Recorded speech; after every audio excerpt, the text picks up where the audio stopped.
Le grand direct des médias. Les secrets de la télé. Les secrets de la télé avec Thomas Joubert, c'est tout ce que vous ne savez pas quand vous regardez la télévision. Aujourd'hui, puisque Pierre Ménès est avec nous, on va s'intéresser au sport à la télé, comment les chaînes obtiennent les droits de diffuser les événements sportifs. Et oui, parce avec que... des sous.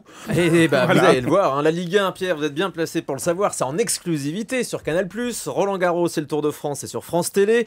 La Coupe du Monde de rugby en septembre, ce sera à la fois sur TF1, sur France 2, aussi sur Canal. Mais en revanche, les championnats du monde de badminton le week-end dernier, ça on les a vus nulle part. Je Et le comprends curling pas. Non plus. On va donc voir les secrets des droits sportifs. Il y a du curling. Hein. Oui. Ouais, bah oui, mais il faut aller le chercher quand même. Hein. Mais c'est vrai qu'on va voir ces secrets des droits sportifs, car pour chaque sport, on se demande qui a les droits. Qui a le droit Merci.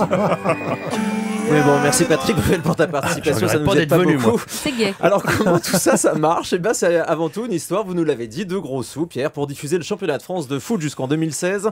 Canal+ va débourser 420 millions d'euros par an. C'est pour une période de 3 ans, ça fait donc un total de 1,2 milliard, 3 fois rien. Il reste un peu d'argent quand même pour vous payer à 4 Canal pour les 4 ans à venir, ouais, 2016. Il reste Oui, un peu d'argent après un petit peu, ça va. Bon.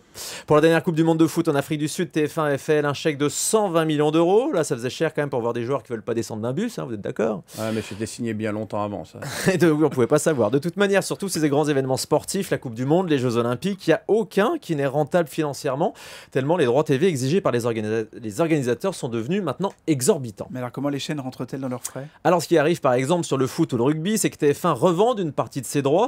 Sur le mondial, souvenez-vous, elle avait gardé les matchs les plus intéressants, puis elle avait revendu le reste à France 2. Après, il y a évidemment les rentrées publicitaires, les sponsors, mais ça ne suffit pas.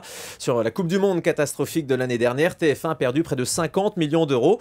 Et de toute manière, ce qui compte sur ces grands événements, eh bien, c'est l'image, l'impact que ça a sur l'antenne et sur les téléspectateurs. Une grande chaîne comme TF1 ne peut pas se permettre de passer à côté du foot. TF1 est d'ailleurs le diffuseur exclusif de l'équipe de France. Oui, c'est un partenariat de longue date entre la FFF et la première chaîne. Ça coûte 45 millions d'euros par an pour environ 11 matchs. Le prochain sera quoi, Pierre, le prochain match des Bleus?